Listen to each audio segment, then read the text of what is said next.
Construction Executives Live. I am your host, Jeremy Owens, owner and founder of U.S. Construction Zone and Three Generations Improvements in Northern California.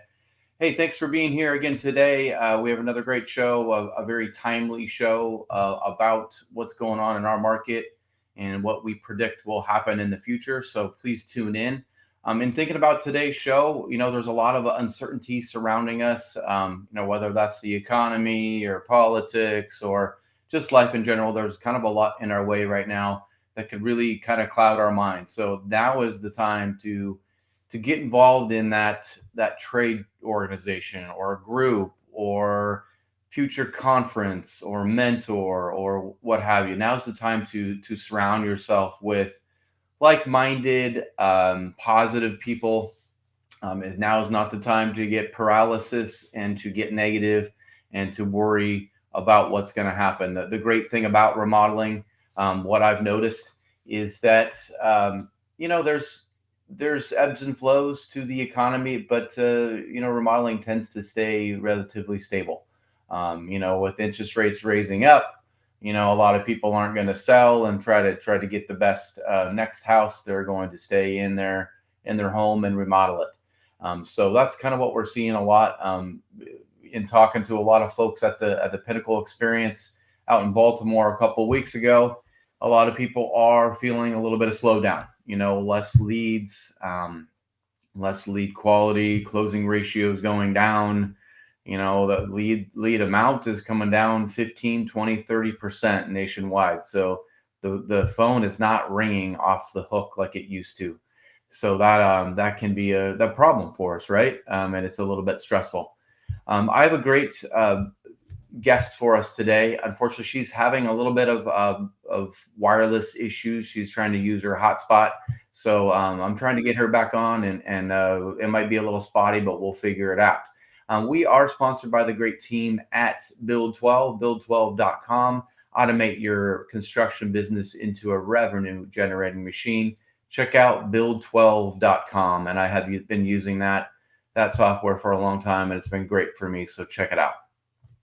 Today we're going to do the show title is called Building Ahead: Trends in Home Improvement. We will dive into the latest trends and challenges in the home improvement industry, and we're going to discover how leading companies are navigating economic uncertainties, such as rising costs, workplace culture issues, and we're gonna gain some valuable insights from our guest today. Our speaker today is the Director of Content at Pro Remodeler.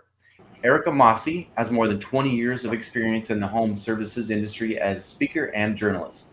She has been the recipient of numerous honors, including 9 Jesse H. Neal Awards, widely considered the Pulitzer Prize of business media. Prior to joining Pro Remodeler, Masi was editorial director for Pool and Spa News, a media brand serving the swimming pool construction market. As a passionate advocate for small and medium-sized businesses, she is inspired by the role that entrepreneurs play in driving innovation and creating vibrant local communities.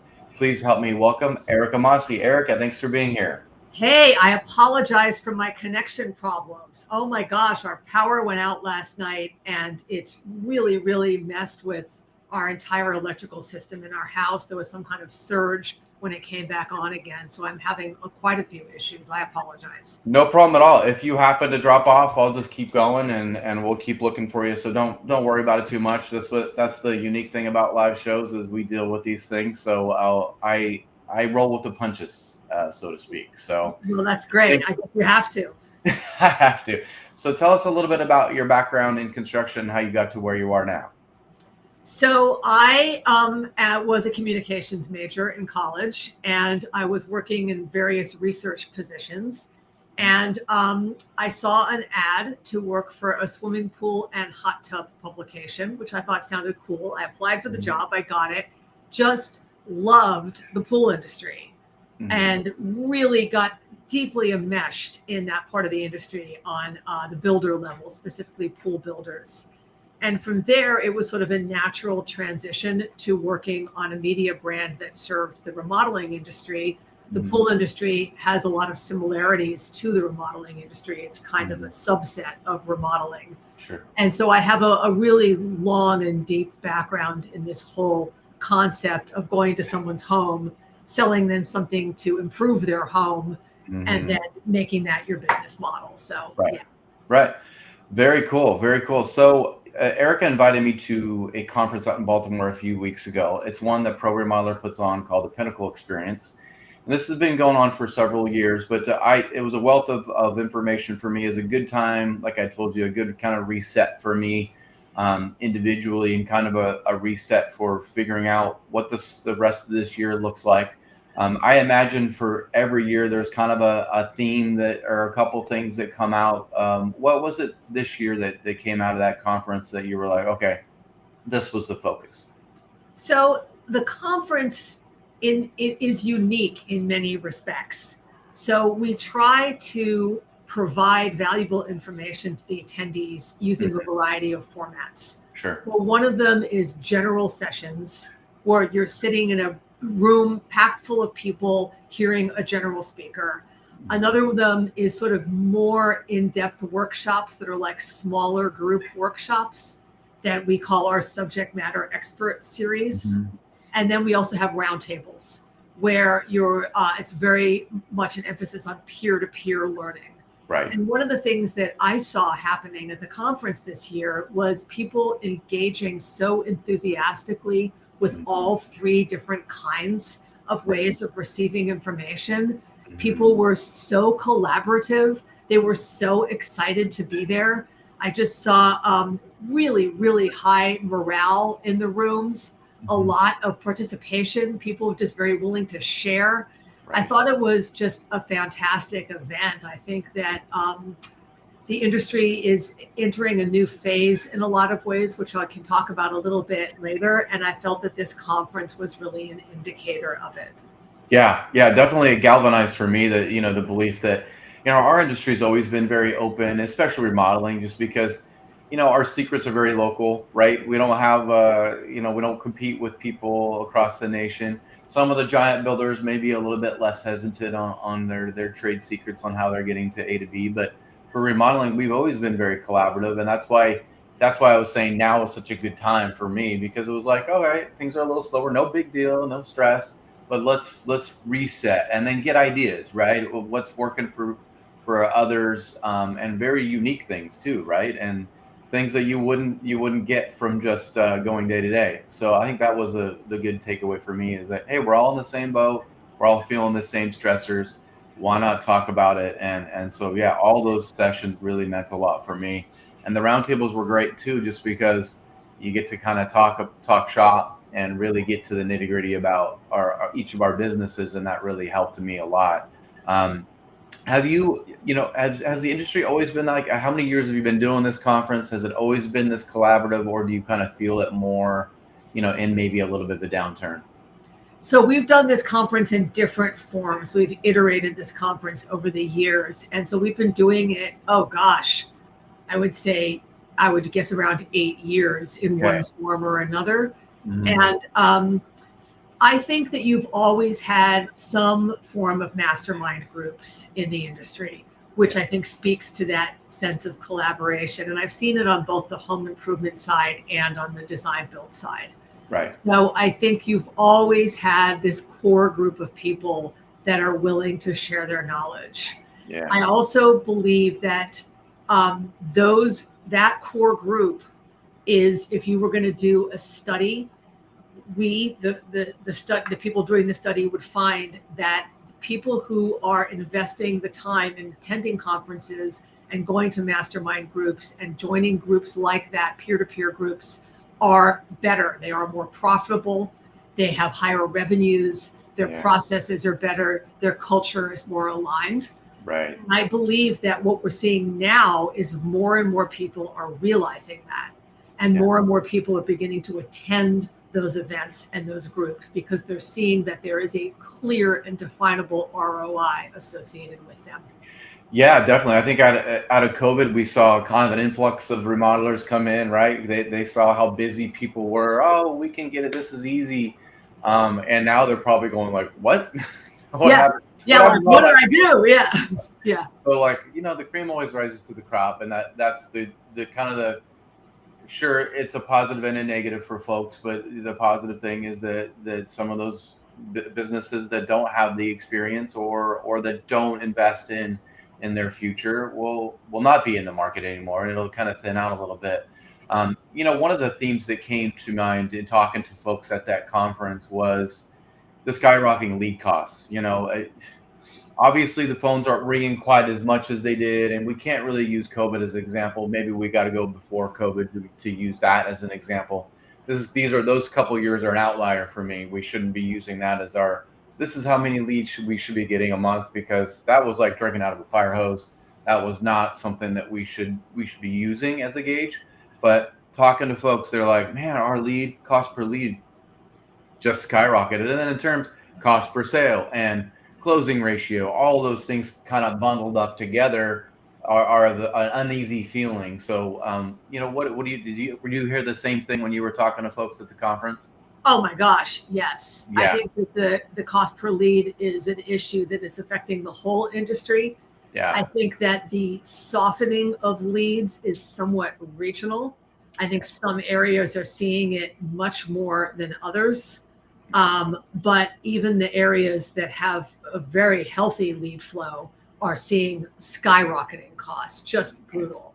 Right. So, what I think people are doing to combat it is they're sort of, the mindset is becoming more and more around each lead being gold. Each lead is of extreme importance. And so if you think of each lead that way, really hone the processes. What I'm hearing people doing is really drilling down on their speed to lead, really drilling down on the path that that lead takes through the company, leaving nothing up to chance, and also looking at things like rehash. That is that if you hone your rehash processes and you treat rehash as, I was talking to one person who treats it as a stepping stone in their company rather than just thinking of it as an, oh, by the way thing. Right. Somebody, right, comes out of that call center and then they start doing rehash, and it's like, hey, you have this opportunity, you have this great thing that you can do now. And that drilling down of processes and rethinking it is really helpful. I also am hearing about some people, I don't want to say this is a huge trend, but some people are rethinking their relationship with lead aggregators. Yeah. I think lead aggregators often have setup fees that are something that maybe you don't expect going in the gate. I think that sometimes the value isn't what people are thinking, and it certainly does drive the costs up. So there's that piece as well. So I would say be fearless and rigorous in your willingness to look under every rock to save costs.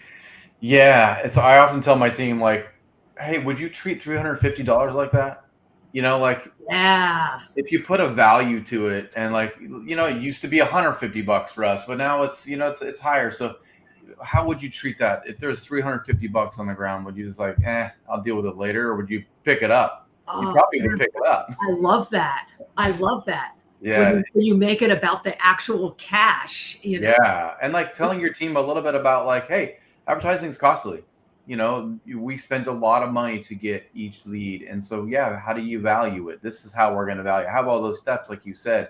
That's why I started using the Build 12 CRM, because they have a lot of automations too. So let's say you can't get a hold of a lead and you've done your process, put it in automation so that it will continue to try to contact them without having to do it. Because some of those people are like, maybe they're tire kickers, maybe they, they're on vacation, and so if you don't stay top of mind, you won't get the call back. And for me, being a small business, like, I got to replace myself with efficiencies and automations. I can't do it by like me contacting everybody or things like that. So finding a good CRM that can help you in that lead process is huge too. How many times do you generally reach out to a lead like what you're describing before you just say, okay? Yeah, that's a good point. So, after we do our initial, call, email, text, like if they don't call, and then it goes into an automation, and then it's another text, email, text kind of situation, and then it'll go into like a lead nurture. We're not big fans of beating people over the head, because if they're not ready, they're not ready. And, if they want our services, they'll certainly call back. And so we're not really the high pressure type of organization, but I'm sure there's others that would go a little bit further with that. But for us, it's like, hey, we've contacted them like 6 times in multiple different ways. If we're not getting hearing them back, then they'll go into a lead nurture, and that'll be like just more newsletter-ish and more like, hey, this is what we do kind of thing. But everyone's a little bit different on what they feel will work. But texting is obviously, another thing that's been important to us. We weren't really big fans in the beginning of texting clients, but that's how a lot of them like to communicate. So to ignore it is a bad idea. There are older folks that hate texting, so you text them and they're not going to love it so much, but you don't know. You don't know how they like it, so you got to kind of hit them on all fronts and then see what works.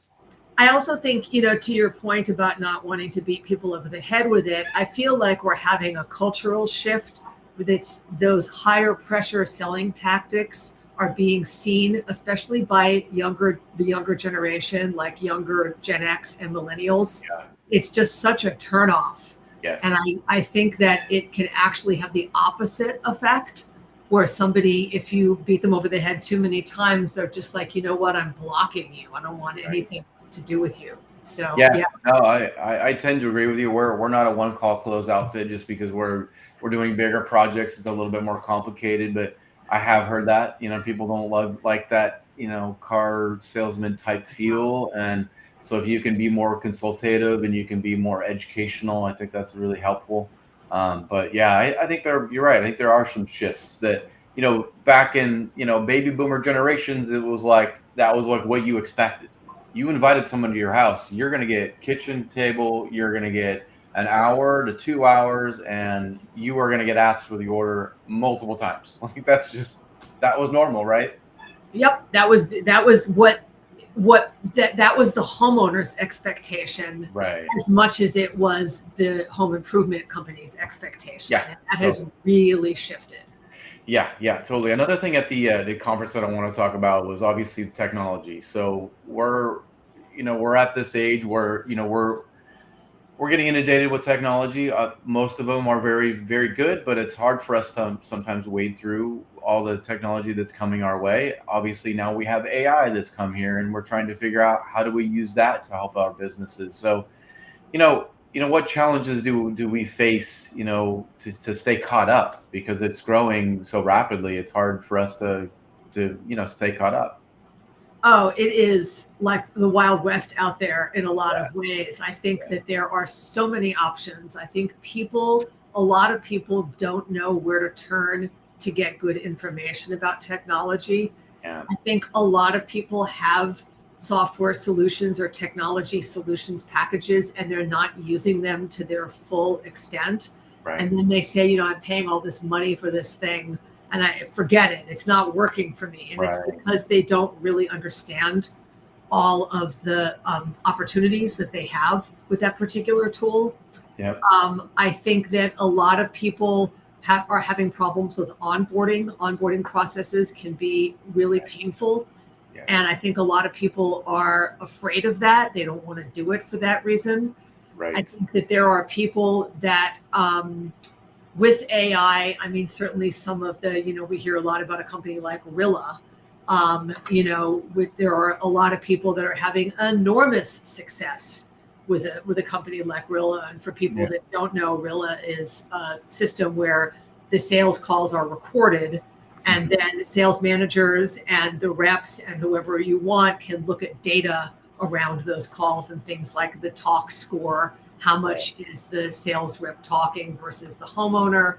And, is the process being followed? And it has been really, really great for a lot of people. But then there's also pushback that you get from some people who are perhaps more seasoned, who are used to doing something their way, and they don't want that. And I think that happens with technology across the board. You get people that are sort of set in their ways and resistant to it. So I think that all of those are significant challenges. Yeah. Something that I noticed, we have a program called 40 Under 40, which I believe you're familiar with. I was one of them. Yes. You were one of our 40 Under 40 honorees. and we sort of celebrate the best and the brightest younger professionals in the industry.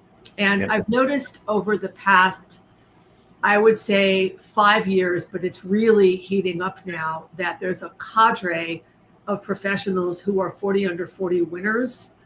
And they are people who have purchased the company from their parents.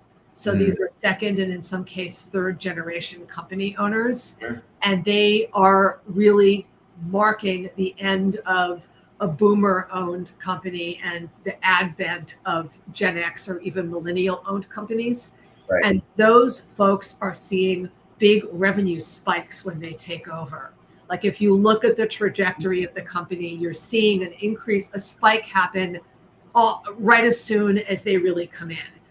And the reason for that is multiple reasons. Some of them I'll get into a little later, but I believe that one of those reasons is the use of technology. Yeah. Coming into an environment from a leader who was perhaps a little more reluctant, especially toward the end of his or her career, a little Right. more reluctant to take on a brand new technology package. Sure. And here you have this child of the business coming in and investing heavily in the tools that are available today and seeing a really healthy ROI on that. Right. So that's a really interesting dynamic that I've been noticing. Yeah, no, no doubt. I mean, definitely there's a lot of businesses being sold, especially as the baby boomers are trying to go like, hey, I'd like to sell my business to somebody, instead of it just going away. So there's definitely an influx of that. And I think you said something that really important on the technology side is the onboarding part is making sure that you invest in more of a white glove service. Like you can't just buy the package and buy it outright without getting training. And I think that's where a lot of people miss it is they go, okay, we bought it and we did the cheaper one, which is like you kind of do it yourself. And I just don't think that works. Like, we're too busy to really get in there and understand it.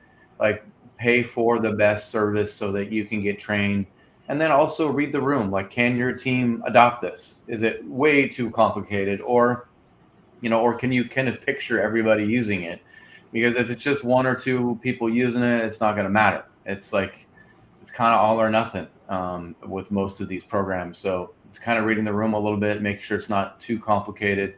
But it's been hard for me to navigate too. There's so much out there, and all of them look great, right? You're like, oh, that looks awesome. I want to do that, and then you're like, how much And per then month? it's also like, how well do they integrate with each other? Yeah, integration. Because you have that too, is where sometimes the various pieces of technology are not working in concert. Yeah, if they don't integrate for me, it's a hard no because that means I have another data entry set, and if they're not doing communicating together, I'm out. It's just like that's not. I don't want more time. That's for sure. Yeah, yeah. The whole idea is to save time. Exactly. It's exactly. So the other thing is, we kind of talked about it. It's no secret that the economy is facing a little uncertainty right now. We have the high interest rates that kind of leveled out a little bit. We have the inflation that has really killed buying power, especially for the middle class. We're on this election year and all this crazy stuff that's going around, and costs remain high. Our cost per lead, but our insurance costs and our cost of material and some of those things that went up during COVID did not really come down. Some lumber did, but a lot of the other ones kind of like stayed up high. So there's a lot coming at us. So in your opinion, what do we have in store for us the rest of this year and then maybe looking out into 2025? So election years, to your point, Yeah. are tough. And I think one of the things that happens on the home improvement side on an election year is that the ability to buy like TV advertising, especially in like a battleground state, Yeah. becomes very challenging. Right. And I don't know, I had heard that there were like ads pulled after the assassination attempt on Trump, but I don't know if those ads are now back or like sort of what's happening in that. Do you know Right. anything about that? If they're I don't. I know that it's a kind of a moving target right now, and so if you're in that space, yeah, I'm sure it's kind of a wild ride. And probably, like you said, it probably will be for the rest of the year. So yeah, I mean, even being in that market might be difficult if you're yeah, used to it. yeah. Yeah. So I think that inflation presents an ongoing challenge, and that in the combination with that and the election cycle makes it kind of a perfect storm.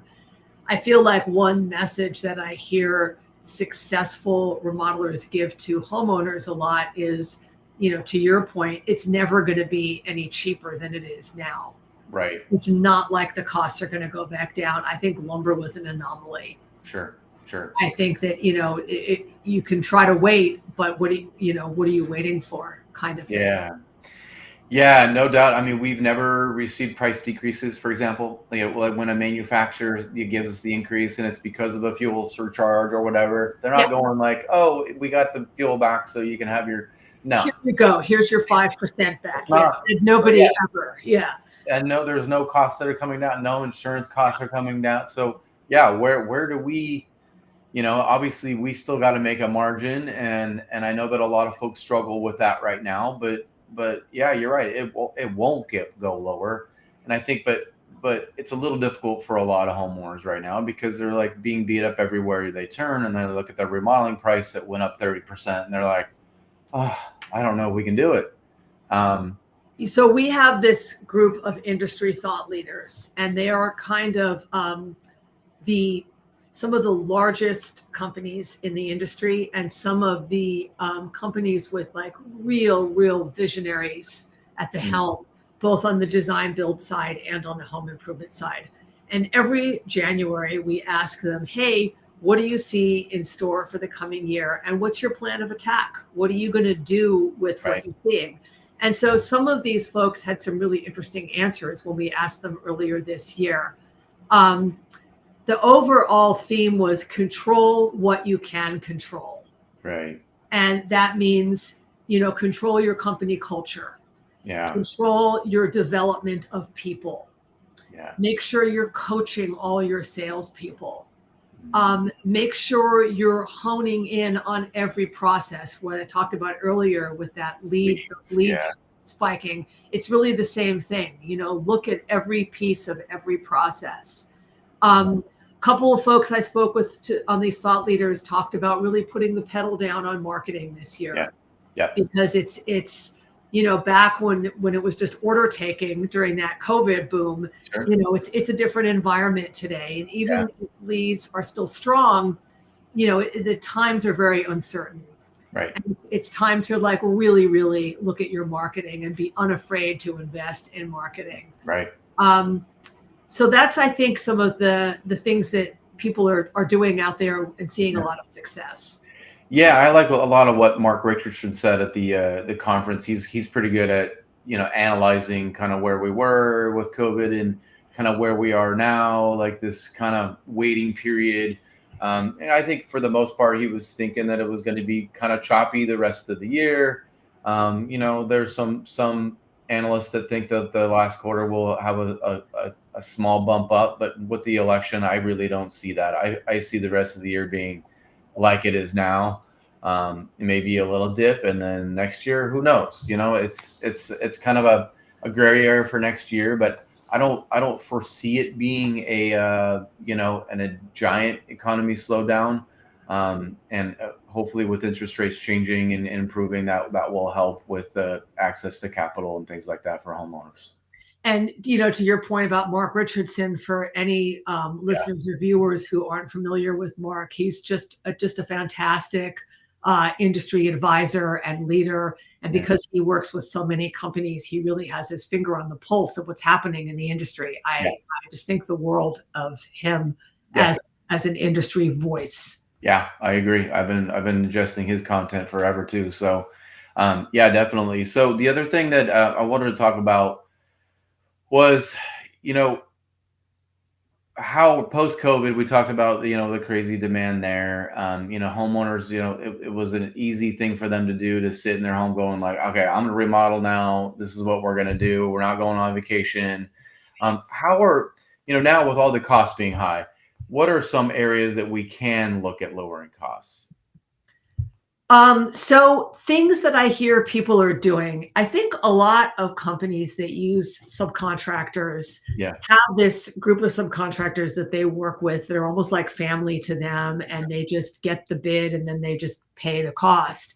And I hear a lot of people saying, no, you know what? We're getting multiple bids now. Yeah. and we're being a lot more aggressive about trying Yeah. to get our subs, even people that we've worked with a lot, to lower their bids in some Right. cases. Right. Um, I hear people going to vendors and doing the same thing. Vendors that are often like longtime partners of theirs. Yeah. It's sort of like, well, what can you do for us? Or maybe we can go somewhere else and get a better deal. Right. Um, so I think that another thing I hear, so actually going back to Mark Richardson for a sec, he did Mhm. a column called 7 Ways to Lower Remodeling Costs. Mm. And one Okay. of the things that he cited in his column is talk to your team. Ask your team, like, hey, leadership team, or hey, company for that matter, hey, entire company team, is there something that you can think of that we can do to bring our costs down? Right. And people often have great ideas. Yeah. And maybe if you're working on a bigger project or you're working on a project with a lot of higher end finishes on it, Yeah. maybe go to the homeowner and say, okay, um, if you just dial back a little bit here, you can save this much. And Right. that will often walk that homeowner to that point where they're going to close, if they feel like you are their advisor and their helper and you're trying to help them lower the cost rather than trying to upsell them like crazy. Right, right. Yeah, maybe a good time to get back to that good, better, best scenarios of options for homeowners so that they kind of get an idea of like, hey, this is what you told me you wanted, but here's some other options too. It might be a good time because a lot of homeowners don't know what the cost of remodeling is sometimes. And so they go in thinking that this is what they want. Then they get the price and they just go, I'm out. But if you provide them a couple options, maybe they'll find a way to make it work within their budget. So I like And those. then, position yourself as their advisor, as their expert and Yeah. their authority, rather than positioning yourself as their like person who's just trying to push the sale and get the Yeah. money. So yeah. Yeah, I tell my labor force we use some subs as well, and I told them I'm like, hey, listen, I know how slow it is based on how many calls I get from the labor force, and if I'm getting multiple calls a week, then that means there's a lot of people sitting and they're motivated to work. When that happens, they're motivated and they're sending me different pricing, and so it does work out that way where hey, who wants to work and who wants to sit, and so it's not like we're trying to beat people up, but we are trying to win jobs. And I told them that like, hey, we have to sell it before you can build it. So, we can keep, just struggling through the sales process, or you can help it. We can be more of a team in a win-win scenario. So I think that's helpful. I mean, COVID did do a number on the labor force in terms of they were making hay and the sun was shining, and now it's not. So it's like they have to really kind of temper those expectations sometimes. Now, do you ever like shop your insurance and and things like that just to try to see if you can bring costs I down? mean, I wish I have a great insurance guy, and he's pretty good at doing that for me. But it does. I'm not finding any value there. I mean, it seems like the more I look, the more negative I feel about it. So I have not been able to find any wins in the insurance space at all. But we're in California too, so we don't. Oh, you're in like the eye of the storm there. Yeah. Yes, we are. Yes, we are. Yeah, no doubt. So we talked a little bit about workplace culture. I wanted to get into that a little bit. Construction industries always struggled with this. I see improvements. That there's a mental health crisis that we have that is still pretty front and center. I'd say that there's small improvements there, but for the most part, we're usually number two, number three in suicide rates as a industry. So that's really bad. We can have low morale issues, and there's issues like this that have always been around. Are you seeing some of these things improve, and what are you seeing some of those leading companies do to kind of chip away at some of this culture issue? That is such an important question. And I'm so glad that you asked it because men in construction die at 4 times the national rate, die by suicide. And there are so many really challenging strands to unravel there. There's this really kind of complex relationship between addiction and suicide. Yeah. Right. And many, many men in the construction trades, the addiction rate is also significantly higher than the national average. Right. And there's a lot of reasons for that. Hmm. Um, and there's a lot of reasons for the suicide rate as well.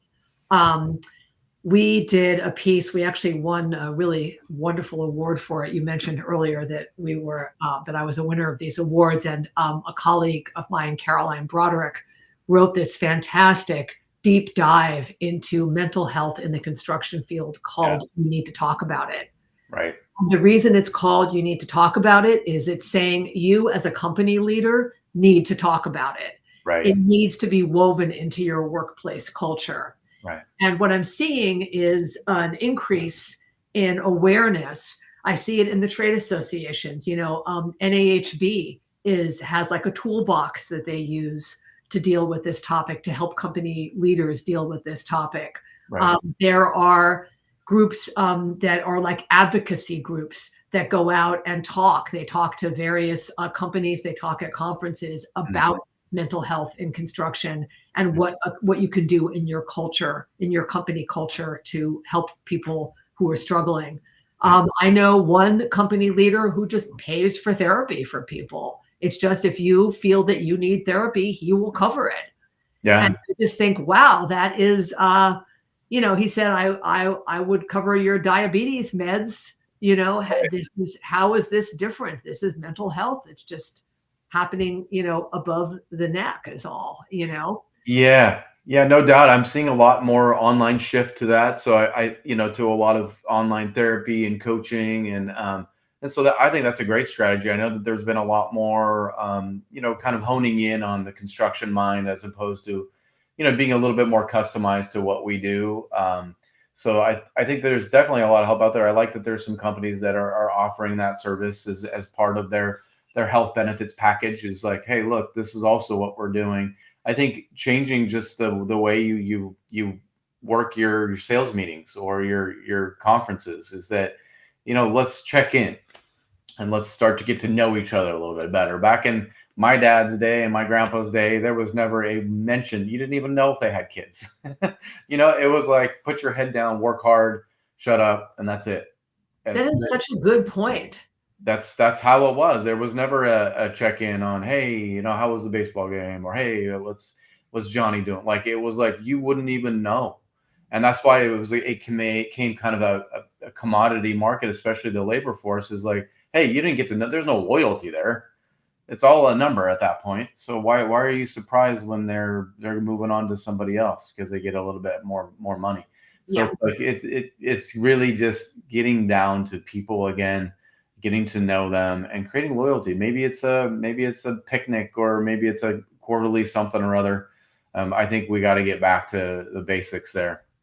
And I think, to your point, I think it's taking away this stigma of somebody admitting, like, "Hey, I'm struggling a little bit here. I'm having Yeah. some problems."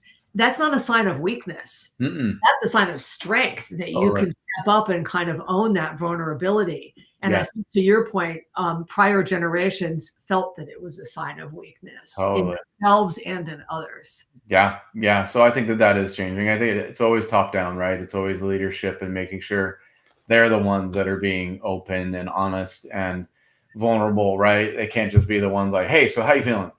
Yeah, Without. yeah, yeah, yeah. Yeah, how you doing? Okay, good. Yeah. Yeah. So I mean, there's some positive signs. I think all in all, at least you got to start with the conversation and then make these little tweaks. But hopefully, we can start to make some chip away at some of those suicide rate numbers, because that still is pretty dang alarming. Yeah, it's crazy. It's Yeah. very sad. I think the other positive sign we're seeing in the industry is women in construction. Not only just a number period, but even in managerial and ownership positions, that's going up as well. I know that you guys have always been involved in a conference, a women construction conference, and it looks like you're expanding that a little bit this year. So I wanted you to talk about the Women in Residential Construction Conference, and when is that coming up? So it is in its ninth year, and it is just, and I'm not even being self promotional here, I am being objective. It Mhm. is so awesome. It is such an awesome event. So we are expanding it. A couple of years back, we expanded it to the commercial side. Okay. And so now used to be called Women in Residential Construction, and now it's called Women in Residential and Commercial Construction. So Okay. it's the architects and it's the engineers and folks who work on multifamily.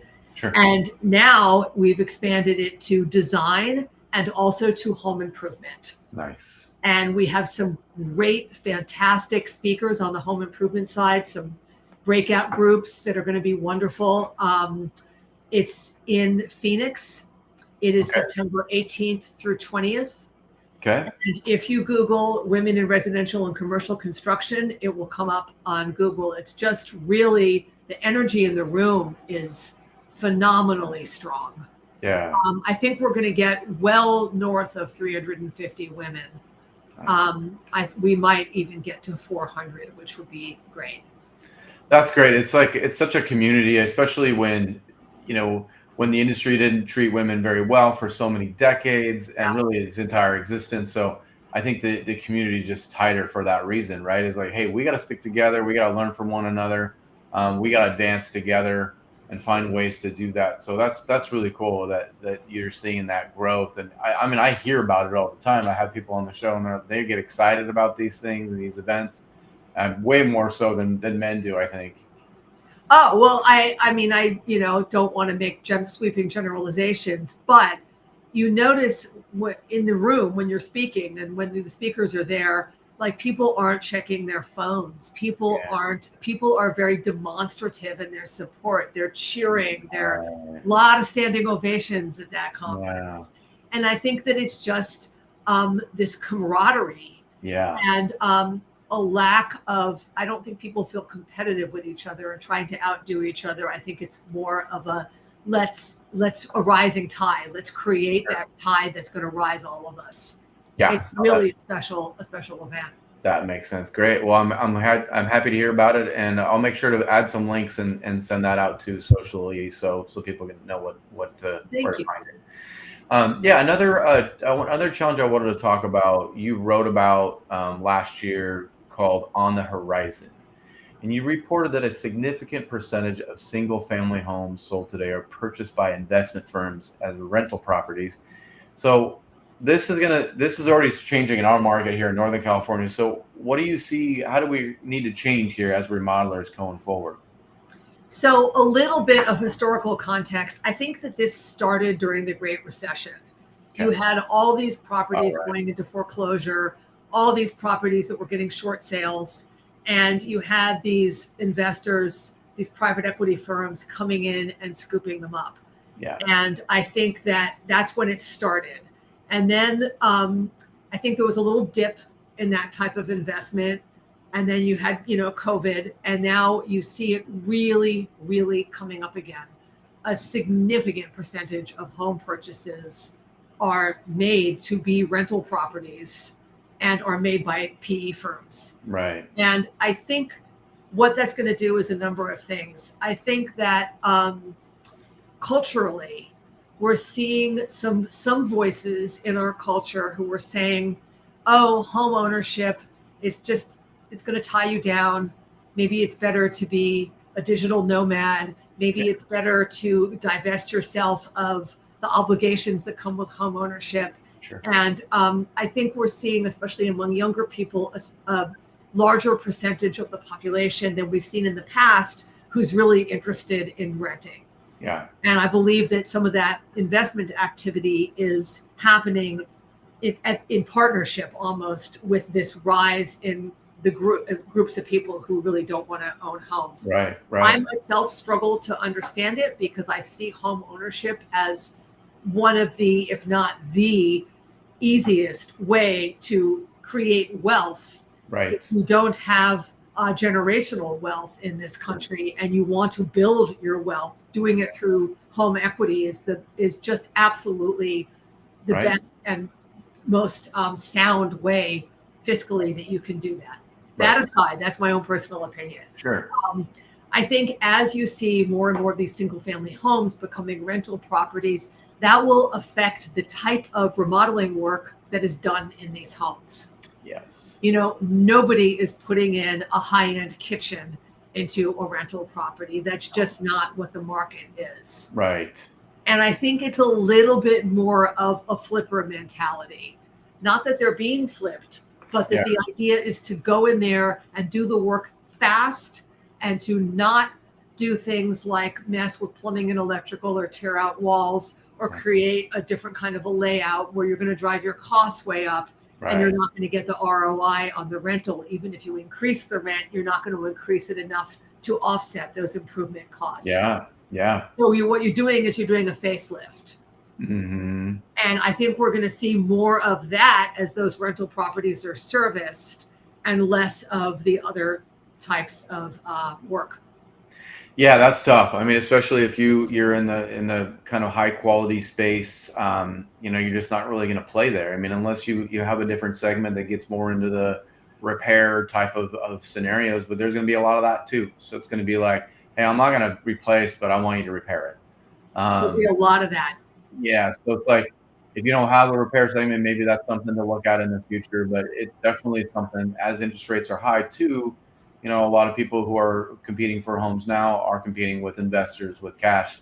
So it's definitely seems like it's right back in that pandemic time or I mean in the slowdown time in the economy where it's like, hey, whenever there's a slowdown, that's when they're making hay. They're gonna gobble up those. So yeah, so it might be something to keep your eye out on. That's for sure. Yeah, and you also have in certain cities, Austin, Houston are two that come to mind in Texas. You Yeah, have relaxation on zoning laws where right, you're seeing a lot more built to rent. You're seeing areas that used to be only single family homes are now allowing triplexes and fourplexes in there, right. and you're seeing it like all across Austin. And so what that does is it speaks to that rental market that I spoke about earlier, and it Yeah, also speaks to what might have been a single family home that a few years down the road would be eligible for a higher end remodel is now a fourplex right. and is now just that kind of fix it mentality. Yeah, we're also seeing that relax on the ADU market in Northern California as well, just because they know that the baby boomers are coming to that age where they're going to need some homes. They're relaxing a lot of those laws, in setbacks, and all sorts of things in this type of communities that you would not have seen an ADU before. You're starting to see them, so that's another little niche that might be a good one to get into in the future as well. Oh, no doubt, no Yeah. doubt. The other thing I wanted to talk to you about was the kind of the latest private equity activity, and what does that mean for the home improvement industry? So that's such an interesting question because you saw many of the um, largest and in many cases the best home improvement companies sold to private equity firms, in the last few years. And it was a feeding frenzy there for a while. They were paying very, very high multiples Right. and they were coming in very aggressively. I think if you had over, I don't know, a couple million in EBITDA, you Hmm. were getting people knocking at your door all the time. Yes. And that has slowed a lot. That has cooled a lot, Yeah. but it's still happening. I don't believe that the multiples are as high as they were, Hmm. say, 5 years ago, 4 years ago. Nor do I believe that the if you don't have the revenue in the right spot, I don't believe that companies are going to look at you as much as they would have a few years ago when there Right. was all that dry powder and so much passion for getting into this industry. Right. That said, I still think for many private equity firms, you know, it makes more sense to purchase a company that is built out, that has a strong team, that has a good leader. It makes more sense to make that purchase than it does to greenfield into Yeah. that same market where Right. you're just coming in with nothing. Right. So you're still seeing that happening. It's just cooled a little bit. Yeah. Um, I have heard that the penetration, even the market is still so fragmented that all of the companies that are owned by private equity put together are still not 1% of the total home improvement market. I don't know that I believe that. That sounds a little low to me. I think that if you add up the companies that are owned by private equity, they are greater than 1% of the share of the total home improvement market, not including DIY. And I believe that because there are so many large companies now that are purchased by private equity. However, I still think it is a tiny share compared to what's out there. Yeah. Yeah, It's something very, to be right on. I know that, like I said before, there's definitely a kind of an influx of for sale businesses because of the age of them. A lot of baby boomers want to get something for their business. Some of them are not in position really to get a lot. I mean, so you do have to really prepare for that. It's not something you just like, all right, I'm ready to sell, and like not have your numbers in line and look good on paper, because those are not the ones that are going to get bought up. yeah, and you need scalable processes. You Yeah. need, that's what they want. They want to scale. So, yeah. Yeah. Yeah, no doubt. The other thing, we kind of talked a little bit about it, and I kind of mentioned it in the beginning that, with these downturns and these uncertainties, it's a really good time to reset as a team. I've done that, personally. Look at your leadership, look at your staff. Put everybody under a microscope and really kind of look back at your systems and your processes, and like let's figure out where we're missing right now, and the bad habits maybe we got during COVID. How can we fix that? So are you seeing that a lot when you're talking to folks nationwide? That they're honing in on their systems and processes. Yeah, yeah, 100%. yeah, yeah, It's just like, I'm also seeing, I think I mentioned earlier, that as you have this new generation that are increasing numbers of new generations taking over their parents' right, companies, and you right, see those accompanying spikes in revenue, yeah, not only are they shoring up on the technology side, which I mentioned, they're also rethinking company culture, and they're bringing a lot of passion to workplace processes yeah, and systems, and they're bringing a new energy yeah, into the industry and into this company that they're now running. And yeah, so I'm seeing a lot of that, and I think it increases the operational excellence of the yeah, industry overall, and I think it makes for a better customer experience at the end of the day, yeah, which I think can only help grow us all. right. Right. Yeah. And one of the speakers did a lot of that, talking a lot about it, customer experience, was Brian Elias. He talked a little bit about culture, but he also talked about his hiring and firing process. He said, hire fast and fire faster. And so that thing kind of resonated with a lot of folks, because it was like, oh, wow, okay. So we need to hire fast, but like we also need to be making sure that they fit with our culture, and if they don't fit with the culture and they're not doing well in the beginning, then you need to turn it over. And so that is something that I know a lot of folks struggle with. That the hiring and firing is definitely a difficult thing for a lot of us. But that is another. It was a great takeaway for me. He is such a incredible personality. I mean, he's fearless about saying his opinions. And Yeah, we got on our speaker evaluation forms, many people cited him as being a real highlight of the event. He yeah, also talked about hiring to your core values, right. and he actually gives this grade. It's like what Mm, was it? It was a plus, neutral, minus, yeah, on right. how that candidate aligns with each of the Yeah. core values. Hmm. And if he has more than a couple of minuses, and he has quite a few core values, he doesn't hire that person. Yeah, yeah, no doubt, no doubt. So you get a valuable experience. You get to interview a lot of folks. You get to write about them. You also do get to participate in these conferences. What one thing do these entrepreneurs have in common that impresses you? Because in your kind of your bio, you talk about you like to kind of peek in on achievements and what makes these guys tick. So what is it? What is it for you? I think it is a relentless pursuit of excellence, just passion for excellence. Good Mm-hmm. enough is not good enough. Right. I think it is a adherence to your own vision while maintaining the flexibility to hear the voice of others. Right. So, hold fast to what you know to be true, but don't do it to the point where you're not letting other voices enter in.